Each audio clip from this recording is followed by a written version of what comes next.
Ku Lwokubiri lwa Ssabbiiti ewedde akakiiko k'ebyokulonda kaakomekkereza enteekateeka y'okulonda kw'omulundi guno era nga kwakomekkerezebwa n'okulonda abakulembeze ba gavumenti z'ebitundu. Kumpi ebifo byonna ebya gavumenti z'ebitundu mu munisipaali y'e Kira byawangulwa ekibiina ki NRM okuli ekya munisipalite kw'ossa n'eggombolola zonna essatu. Kati okusinziira akakiiko k'ebyokulonda, Alan Bulamu wa NRM yalangirirwa nga mmeeya wa munisipaali y'e Kira, Dickson Hakiza ye n'alangirirwa nga ssentebe w'eggombolola y'e Bweyogerere, kati Moses Hahumba nga yewe Namugongo, Songa Gerard Kiza yalangirirwa ng'ow'eggombolola y'e Kira. Kati bannakibiina ki Nuupu mu munisipaali y'e Kira nga bakulembeddwamu eyali abakwatidde bendera ku kifo kya mmeeya wa munisipaali eno Norman Ssemwanga Kaboggoza bawakanyiza ebyo byonna ebyalangirirwa akakiiko k'ebyokulonda olwavulugugo bagamba nti yeetobekera mu kalulu kano. Nze DRF foomuzi zange zonna okuva ku polling station 315 nawangula 310.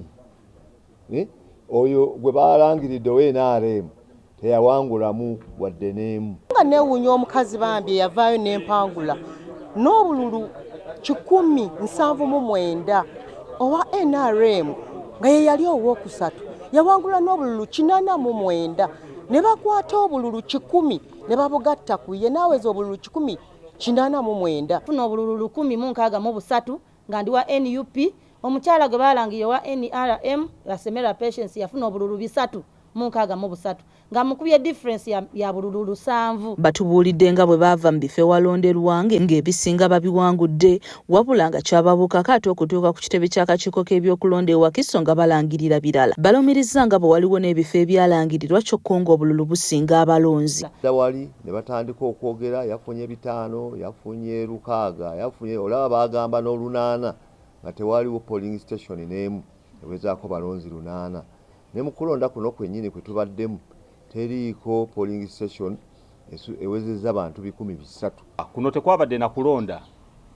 Kuno ku mulundi guno zaabadde appointments okuba nti balina abantu be bawa bagamba gwe genda wano gwe genda wano. Bagamba nti singa ebikolwa ekika kino bisigala nga bikyagenda mu maaso kyandiviirako abantu okwetamu okulonda. Baba amakooti gye tulaga ate mmwe mubeere bwebenkanya kubanga senga nammwe munaavaayo ne mukola ng'akakiiko k'ebikulonda bwe kaakoze kijja kuba kitegeeza ebyobufuzi by'eggwanga mubisaanyizaawo era tewagenda kuddamu kuba kalulu mu ggwanga lino ak'amazima n'obwenkanya. Alondeddwa nga kansala mu kyalo kyange Kyaluwajjala zooni B, naye ntuusa enyiike yange eri gavumenti gye tulimu obutasooka kwetegereza byarafomuzi zaffe n'okusaba kwaffe tukaabya amaziga. Abamu ku bano bakkiriza nga bwe bawangula abannu kyokka ate ne balangiriramu bana NRM. Yampangudde yenkalu Ronalds Bulega era ne muyozaayoza olw'obuwanguzi bwe okubufuna naye teyalangiriddwa.